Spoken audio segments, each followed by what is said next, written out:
sommes de retour sur le plateau de TV Finance pour cette édition du 5 mai 2023. Merci beaucoup si vous nous rejoignez à l'instant. Merci beaucoup pour votre fidélité. Juste avant de retrouver les Market Movers de Slimani Mora, on va faire un détour par la Bourse de Paris. La Bourse de Paris qui a ouvert dans le vert, qui prend plus 0,5% à 7377 points. Et dans cet environnement de marché, bien quelles sont les valeurs qu'il faut avoir ou non en son portefeuille? Et bien pour répondre à cette délicate question, je suis en duplex avec Slimani Mora. Bonjour Slimane. Bonjour Louis-Antoine. Bonjour, merci beaucoup Slimane d'être avec nous ce matin comme tous les vendredis. Je rappelle à ceux qui ne vous connaissent pas que vous êtes trader indépendant, analyste financier et contributeur aux publications Agora. On va commencer vos market movers Slimane avec le secteur du luxe et Kering que vous allez nous annoncer sans tendance, je crois.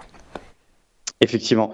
Alors, Kering, c'est un dossier que je surveillais effectivement lié à sa publication de résultats récente.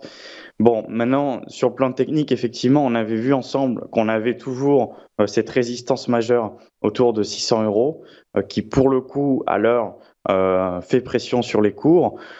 On voit qu'on reste quand même dans une tendance qui est particulièrement neutre. On a un secteur du luxe qui commence un petit peu à plafonner.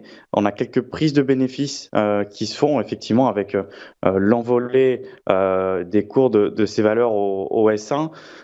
Quelques prises de bénéfices effectivement apparaissent totalement justifiées.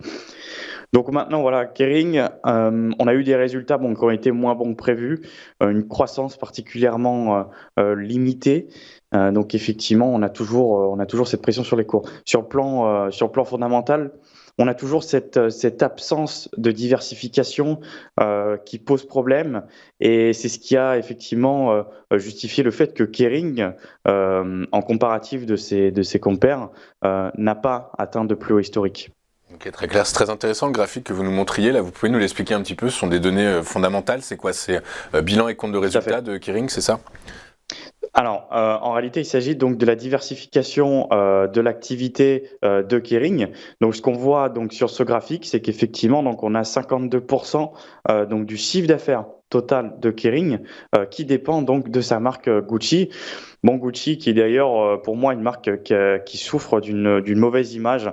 En tant qu'investisseur, c'est toujours bon aussi de voir un petit peu l'image publique que peut avoir une marque au sein de laquelle on est investi. Et pour moi, Gucci, c'est pas forcément une marque très bien perçue à l'heure actuelle, un petit peu comme Lacoste, comme on pourrait avoir.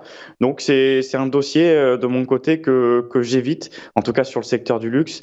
On avait mis à profit L'Oréal il y a quelques semaines, donc Kering qui pourrait revenir éventuellement sur son support des 450 euros.